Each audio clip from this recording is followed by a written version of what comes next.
કાલનો દિવસ કેવો? આ કાર્યક્રમમાં આપણે પંચાંગ, દિન વિશેષ, દિવસ રાતના ચોઘડિયા, 12 રાશિના રાશિ ભવિષ્ય, આ સાથે જ આવતીકાલે જેનો જન્મદિવસ છે તેનું આવનારું વર્ષ કેવું રહેશે, આ તમામ વિષયો પર ચર્ચા કરીશું. તમામ વિષયો વિશે ચર્ચા કરવા માટે આપણી સાથે જોડાઈ ગયા છે કિશન મહારાજ. દર્શક મિત્રો સૌને પ્રણામ, નમન, વંદન, સ્નેહથી સ્પંદન, દિલથી અભિનંદન. આપ સૌને મારા જય શ્રી કૃષ્ણ, જય મહાદેવ ને જય માતાજી. આપ સૌનું ભાવભર્યું હાર્દિક ભર્યું સ્વાગત છે આપના ખાસ કાર્યક્રમ, લોકપ્રિય કાર્યક્રમ, લોક લાડીલા કાર્યક્રમ કાલનો દિવસ કેવોમાં. દિલથી વંદન મિત્રો. કાર્યક્રમની શરૂઆત કરીશું પંચાંગ દિન વિશેષથી. આજનો મુદ્દો બહુ સરસ મજાનો થવાનો છે, તેના વિશે પણ જાણકારી આપીશું. શરૂઆત કરીએ પંચાંગથી. જી બેન. જી મહારાજ, તો કાર્યક્રમની શરૂઆતમાં દર્શક મિત્રોને આવતીકાલના પંચાંગ વિશે જણાવશો. પંચાંગમાં કાલે તારીખ 10/5/2026 ને વાર રવિવાર છે. તિથિ વિક્રમ સંવત 2082 વૈશાખ વદ આઠમ છે. મકર રાશિમાં ચંદ્ર છે. ખ ને જ મૂળાક્ષર છે. નક્ષત્ર ધનિષ્ઠા છે. બ્રહ્મ કરીને યોગ ચાલે છે. તૈતિલ કલો કરણ. પંચક કાલે બેસવાનું છે બપોરે 12:14 કલાકે. વિછુડો તો છે નહીં. સૂર્ય મેષ રાશિમાં ભ્રમણ કરશે અને ચંદ્ર મકર રાશિમાં રહેશે. 6:01 કલાકનો સૂર્યોદય અને સૂર્યાસ્ત સાંજે 7:10 કલાકનો છે. 1:59 નો ચંદ્રોદય તો ચંદ્રાસ્ત 12:50 નો રહેશે. અભિજીત મુહૂર્ત 12:10 થી 1:02 રહેશે. તો જે રાહુકાળ છે તે 5:32 થી 7:10 નો રહેશે. હવે કાલે પંચક બેસવાનું છે, એટલે કે પંચક બેસે પછી કોઈ પણ પ્રકારના શુભ કાર્યો થતા નથી. હવે આ છેલ્લું પ્રભુ 5 દિવસ પછી તો અમે અમાસ છે. તમામ જો રવિવાર, સોમવાર, મંગળવાર, બુધવાર, ગુરુ પછી 14 અમાસ તો શુભ કાર્ય થાય નહીં. એટલે જે બી કરવું છે તમે જો પંચક કાલે 12:14 પહેલા બેસવાનું છે, પહેલા કરી નાખજો. પછી બધી વાત રથયાત્રા ઉપર જશે છેલ્લું, અને રથયાત્રા પછી સીધું દિવાળી. એટલે જે બી કામ નાનું મોટું કરવું છે કાલે કરી દો. પછી 13-14 તો થશે નહીં કામ અમાસમાં સારા. એટલે કાલ 12-14 પહેલા જે પણ કોઈ પણ તમને લાગે કામ કરવા જેવું હોય કરી દો. પછી સીધું રથયાત્રા ઉપર જાય. પછી પરસોત્તમ મહિનો છે, 2 જેઠ મહિના છે, અને પછી અષાઢી સુદ બીજ સીધી આવશે. એટલે રથયાત્રાએ સીધું કામ પહોંચશે. માટે થઈને તમારે કોઈ પણ નાનું મોટું કામ કરવું છે, સારું કામ કરવું છે, તો કાલ બપોર 12-14 પહેલા કરી દેજો. પછી સીધી વાત જશે રથયાત્રા. તો ખાસ ધ્યાન રાખીશું. બાકી એકંદરે દિવસ સારો. 12-14 પહેલા કોઈ પણ સારા કામ કરવા માટે દિવસ છે, પછી થશે નહીં, તેનું ખાસ ધ્યાન રાખીશું. જી બેન. જી મહારાજ, પંચાંગ બાદ હવે દર્શક મિત્રોને આવતીકાલના દિન વિશેષ વિશે જણાવશો. દિન વિશેષમાં કાલે માતાજીને એક ગુલાબનો હાર ચઢાવવાનું રાખો, ગુલાબનું ફૂલ અર્પિત કરવાનું રાખો. બહુ સારું. તમારા કુળદેવી છે માં જગદંબા, માં નવદુર્ગા, એમને આજુબાજુમાં કોઈ અંબાજીનું મંદિર હોય, એમને એક ગુલાબનું ફૂલ અર્પિત કરજો. તમારા કુળદેવીની એક માળા કરો કાલે, બહુ સારું લાભ રહે. જી બેન. શ્રી મહારાજ, હવે દિન વિશેષ બાદ દર્શક મિત્રોને આવતીકાલના દિવસ અને રાતના ચોઘડિયા વિશે જણાવશો. જો હવે દિવસ રાતમાં આપણે 12-14 પહેલાની વાત કરવાની છે. પ્રથમ ચોઘડિયું લાભ 9:20 થી 10:57 નું છે. બહુ જ સારું. 9:20 થી 10:57. આમાં કોઈ પણ નાના મોટા કામ કરવા તો કરી નાખો. બીજું છે અમૃત ચોઘડિયું 10:57 થી 12:35. બે ચોઘડિયા સારા. એટલે 10:57 થી 12:35 કોઈ પણ નાના મોટા કામ, સારા કામ, શુભ કામ આ 2 ચોઘડિયામાં કરાય. પછી તો પંચક બેસે છે એટલે થશે નહીં. ત્રીજું ચોઘડિયું શુભ છે 2:15 થી 3:53 નું રાત્રિનું ચોઘડિયું છે. રાત્રિના પ્રથમ ચોઘડિયામાં શુભ 7:10 થી 8:32 રહેશે, અને પછી અમૃત ચોઘડિયું 8:32 થી 9:53 રહેશે. આ રાત્રિનું ચોઘડિયું રહેશે. તો આ દિવસ રાતના ચોઘડિયા છે સાહેબ.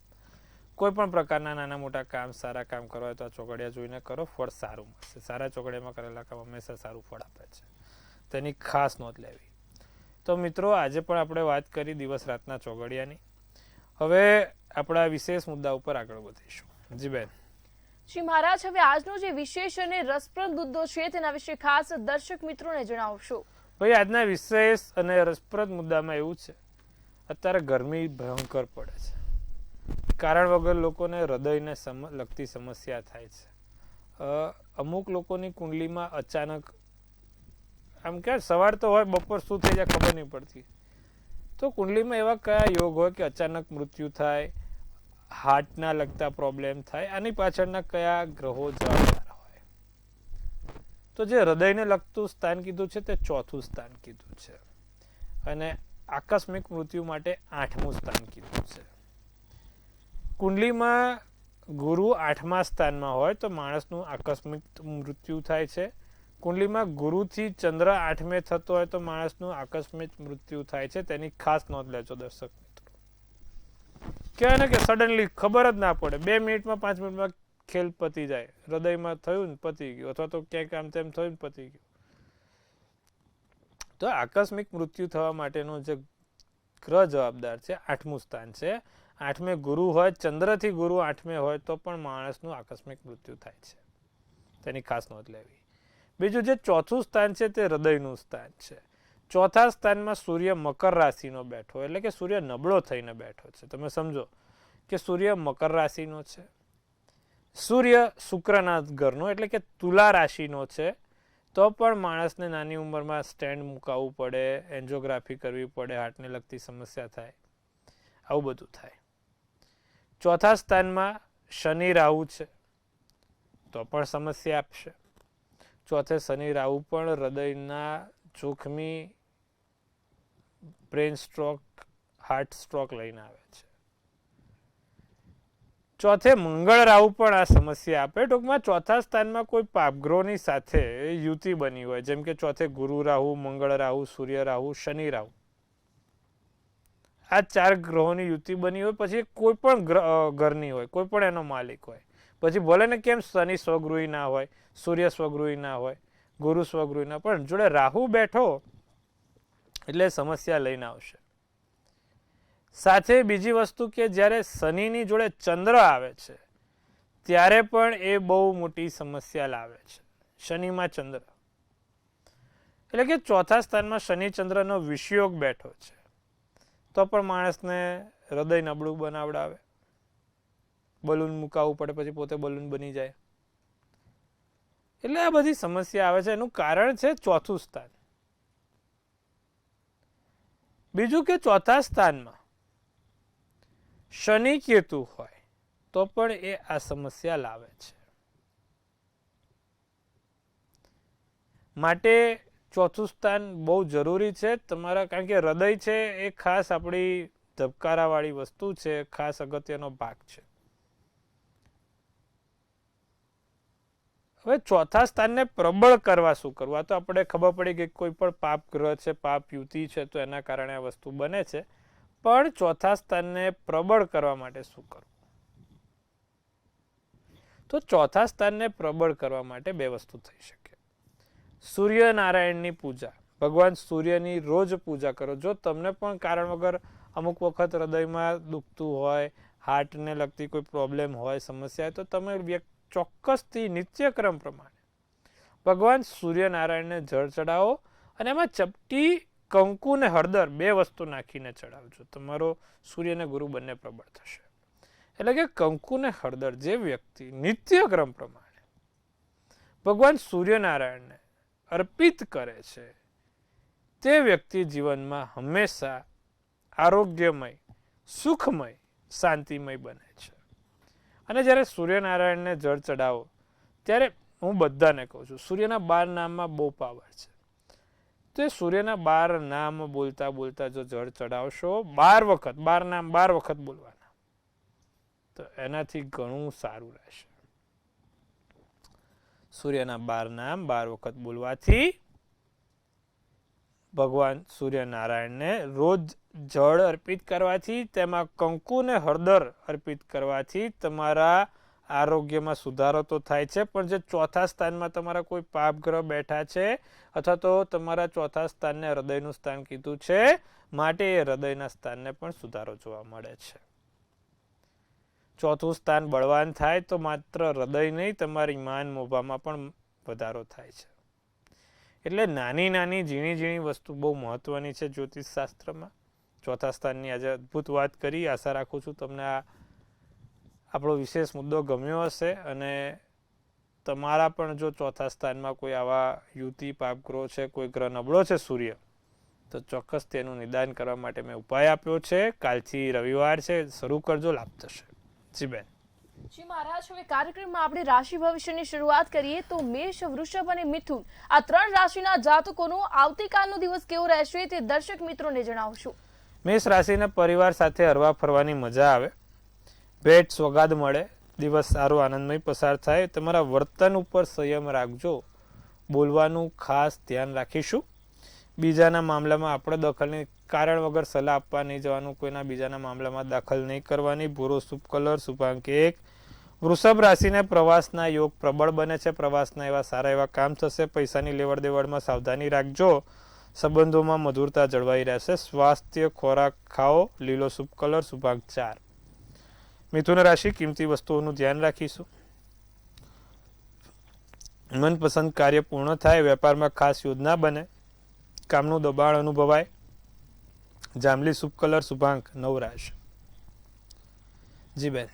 જી મહારાજ, તો હવે કર્ક રાશિ અને કન્યા રાશિના જાતકોનો આવતીકાલનો દિવસ કેવો રહેશે તે જણાવશો. કર્ક રાશિ શત્રુઓની યાદીમાં વધારો થતો જોવાય છે, શત્રુઓનાથી લાભ થતો જોવાય છે, પણ કારણ વગર કોઈ પીઠ પાછળ ધક્કો ના મારે એનું ધ્યાન રાખજો.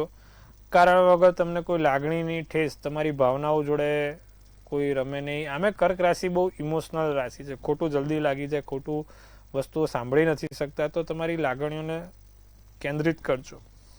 જૂના નિર્ણયોથી મુશ્કેલીમાં મુકાવજો. ભૂતકાળમાં જે નિર્ણય લીધા છે તેનું પરિણામ ભોગવવું પડે. આવું બધું ના થાય ખાસ એટલા માટે જ આપણો નિર્ણય હંમેશા 2 વડીલોની સલાહથી થવો જોઈએ. અનુભવ માણસને જીતાડે. ધીરજ અને શાંતિ રાખીને કામ કરશો, ઉતાવળિયા કોઈ કામ નહીં કરીએ. કેસરી શુભ કલર, શુભાંક 2. સિંહ રાશિ મહત્વના નિર્ણય લેવાય, ફાસ્ટ ડિસિઝન, ત્વરિત નિર્ણય. કામમાં વ્યસ્ત રહેશો, સંબંધોમાં વધારો થાય, થાક અને બેચેનીનો અનુભવ થાય. પોપટી શુભ કલર, શુભાંક 6 રહેશે. કન્યા રાશિની વાત કરી, સમાજમાં માન સન્માન જળવાય, પેટને લગતી સમસ્યા ના થાય તેનું ખાસ ધ્યાન રાખશે. સાસરા પક્ષથી નાનો મોટો લાભ થાય, સાસુ સસરા લાભ કરાવે, અથવા તો સાસુ સસરા એમની પત્નીને તમારા કોઈ નાના મોટા લાભ આપી જાય તો એ પણ સારું જ છે.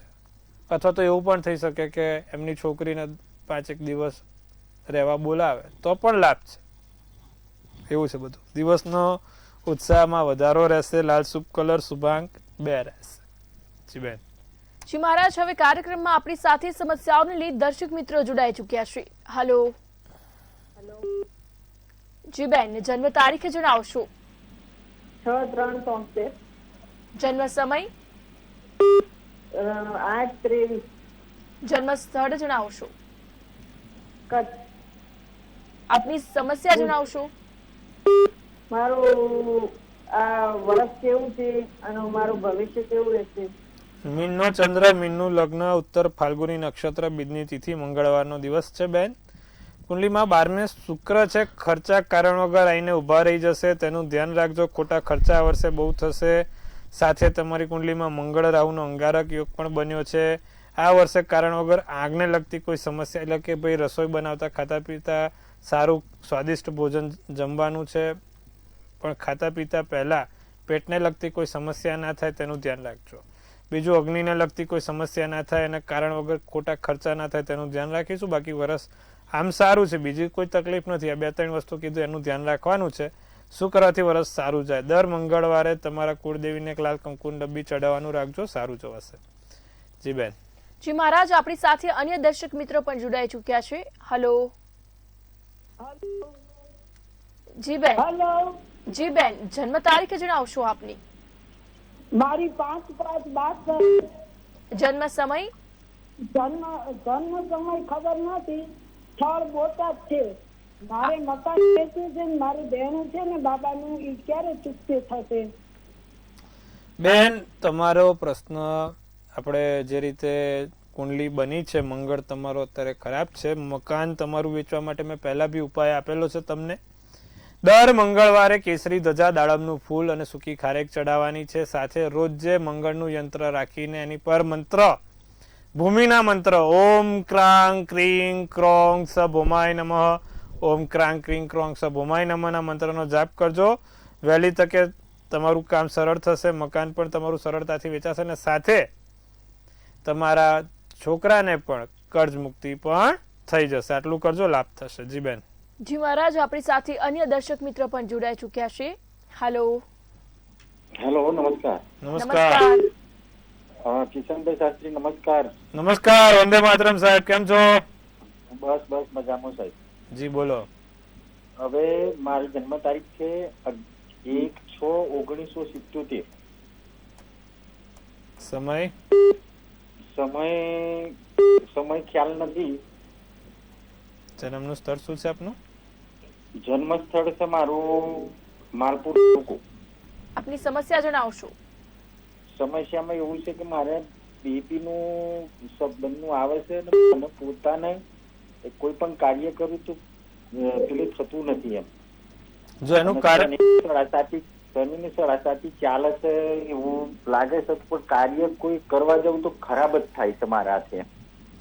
ઢૈયા છે શનિની સાહેબ, એટલા માટે. જો 12મે શનિ છે, કર્કનો શનિ છે, ઢૈયા ચાલે છે એટલે આ સમસ્યા થાય. દર શનિવારે પીળી સરસવ, સરસિયાના તેલ, પીપળે દીવો કરવાનું રાખવું. દર શનિવારે. શનિવાર પીપળો હોય ને, જ્યાં શનિ મહારાજનું મંદિર હોય ત્યાં પીપળો હોય જ. ત્યાં પીપળે સરસિયાના તેલનો દીવો કરવાનો, એમાં પીળી સરસવ નાખવાની, એક કાળું લવિંગ નાખવાનું, આડી વાટનો દીવો કરજો. શનિનો મંત્ર શું છે? ઓમ પ્રાંગ પ્રીંગ પ્રોંગ સ શનેશ્વરાય નમઃ.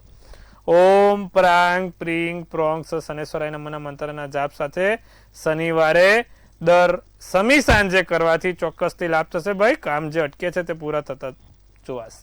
જી બેન. જી મહારાજ, આપણી સાથે અન્ય દર્શક મિત્રો પણ જોડાઈ ચૂક્યા છે. હેલો. હેલો. જી આપની જન્મ તારીખ જણાવશો. 8/7/1962. જન્મ સમય? જન્મ સમય ખબર નથી. જન્મ સ્થળ જણાવશો. જન્મ સ્થળ ગીર સોમનાથ ગામ છે. આપની સમસ્યા જણાવશો. મારે સારી તકલીફ બહુ રહી છે. 5મે શનિ કેતુ મકર રાશિનો બેઠો છે, સૂર્ય બુધ 10મા સ્થાનમાં બેઠા છે, શુક્ર 12મે બેઠો છે, એટલે શારીરિક સમસ્યા લાવે. સૂર્યને રોજ જળ ચડાવવાનું છે, લીલા મગ અને હળદર નાખીને. સાથે સૂર્યના 12 નામ 12 વખત બોલવાના છે. શક્ય હોય તો એક પંચધાતુનું કડું આવે ને, પંચધાતુનું, એ જમણા હાથે રવિવારે બપોરે 12 વાગે પહેરવાથી લાભ થશે. આટલું કરજો, લાભ જોવાશે. જી મહારાજ, હવે રાશિ ભવિષ્યની વાત કરીએ તો તુલા, વૃશ્ચિક અને ધન રાશિના જાતકોનો આવતીકાલનો દિવસ કેવો રહેશે તે જણાવશો. તુલા રાશિ આર્થિક ખર્ચા રહ્યા કરે, કારણ વગર ખર્ચા આવી જાય. ઉધાર આપવાનું કે લેવાનું ટાળજો. ક્યાંયથી પૈસા આપવાના નથી હો, ઉધાર કે કોઈના બી માંગવાના. આ તે જે તે હોય કાલે ટાળજો. પરિવાર તરફથી સુખ શાંતિ રહેશે. અચાનક નાણાકીય લાભ રહે. પોપટી શુભ કલર, શુભાંક 7 રહે. વૃશ્ચિક રાશિ મહત્વના કામમાં ઉતાવળ બિલકુલ ના કરશો. શાંતિથી કામ પતાવો. ધીરે ધીરે તમારું કામ આગળ વધશે. કોઈ ઉતાવળિયા ડિસિઝન નથી લેવા. છુપા શત્રુઓનું ખાસ ધ્યાન રાખવું. મિત્રોની મદદ મળશે. આકર્ષક યોજનાઓથી દૂર રહો. કારણ વગર કોઈ તમને ફસાવાનો પ્રયત્ન કરશે, ધ્યાન રાખીશું. સફેદ શુભ કલર, શુભાંક 4 રહેશે. ધનરાશિ ઘરમાં માંગલિક કામ થાય, સારા કામ થાય, વેપાર ધંધો આગળ વધે. ગૃહિણી મહિલાઓને લાભ છે. કાલે ધનરાશિ જે ગૃહિણી મહિલા છે તેને સારો સમય પસાર થઈ શકે છે, સારું એવું કામ થઈ શકે છે. બુદ્ધિ અને ધનનો દુરુપયોગ ના કરતા પીળો શુભ કલર, શુભાંક 7 રહેશે. જી બેન. જી મહારાજ, હવે મકર, કુંભ અને મીન રાશિના જાતકોનો આવતીકાલનો દિવસ કેવો રહેશે તે જણાવશો. સારા સમાચાર મળે. મકર રાશિ વેપારમાં બહુ વધારે લોભ ના કરશો. પરિવારની તબિયત સાચવજો. ઘણા દિવસમાં જે મોકૂફ કામ છે તે બધા કાલે આગળ વધશે. વેગ મળશે. લાલ શુભ કલર, શુભાંક 4 રહેશે. કુંભ રાશિને બેંકને લગતા કામમાં સફળતા દેખાય છે. મોટી યોજના પૂરી થાય. આંખોને લગતી સમસ્યા નાની મોટી રહ્યા કરે. માતા પિતાથી લાભ છે. સફેદ શુભ કલર, શુભાંક 1 છે. મીન રાશિ મિત્રો સાથે દિવસ સારો આનંદમય થાય. બાળકોથી ફાયદો થાય, રહેઠાણ સંબંધી સમસ્યા ઊભી થઈ શકે છે, વેપારમાં નવા અને લાભદાયી કરાર થશે, લીલો શુભ કલર શુભાંક 6 રહેશે. જી બેન. જી મહારાજ, હવે આવતીકાલે જેનો જન્મદિવસ છે તેનું આવનારું વર્ષ કેવું રહેશે તે ખાસ દર્શક મિત્રોને ટેરો કાર્ડના માધ્યમથી જણાવશો. કાલે જેનો પણ જન્મદિવસ છે, મંતવ્ય ન્યૂઝ તરફથી આપ સૌને હાર્દિક શુભેચ્છા. તનથી તંદુરસ્ત, મનથી મલકાતા અને ધનથી છલકાતા રહો. એક સુંદર મજાનું ટેરોટ આપણે કાઢીશું. તો ભાઈ, નાઇટ ઓફ ફ્રેન્ડ્સનું ટેરોટ નીકળ્યું છે. બહુ સુંદર કાર્ડ છે, સારું કાર્ડ છે. જેનો પણ કાલે જન્મદિવસ છે, લખી રહ્યા છે કે આ વખત એક અદ્ભુત એનર્જી તમારામાં આવશે, એક આત્મવિશ્વાસ, એક મનોબળ તમારું ધ્યેય પ્રાપ્તિ સુધીની જે ખંત છે તે ખંત તમને તમારા કાર્ય સુધી પહોંચાડશે. તમારા પાછળ કોઈ છુપી શક્તિ કામ કરે છે જે તમારા દરેક કાર્ય આ વર્ષે પૂર્ણ કરશે. સાથે કોઈ પણ પ્રકારના નાના મોટા લોભ વગર તમે નિસ્વાર્થ ભાવે મોટી સેવા થશે. સારા ઘરમાં યજ્ઞો, હવન, પૂજન થશે. વરસ સારું છે, સુંદર છે, સારા પ્રસંગ પણ ઘરમાં થતા દેખાય છે. ચિંતા કરવાની બાબત નથી. જેનો પણ કાલે જન્મદિવસ છે, દર રવિવાર તમારા જે પણ કુળદેવી છે તેને એક લાલ ચુંદડી ચડાવવાનું રાખજો. એનાથી તમારું વરસ અને દિવસ ખૂબ સુંદર જશે. તો આટલું કાલે ખાસ કરીશું. લાભ છુવાશે. જી બેન. જી મહારાજ, કાર્યક્રમમાં અમારી સાથે જોડાયા દર્શક મિત્રોને આટલી સરસ માહિતી આપી તે બદલ આપનો ખૂબ ખૂબ આભાર. સૌને ખૂબ શુભેચ્છા. હર હર મહાદેવ. જો દર્શક મિત્રો તમને પણ કોઈ સમસ્યા હોય, કોઈ પ્રશ્ન હોય કે કોઈ મૂંઝવણ હોય તો નોંધી લો કિશન મહારાજનો કોન્ટેક્ટ નંબર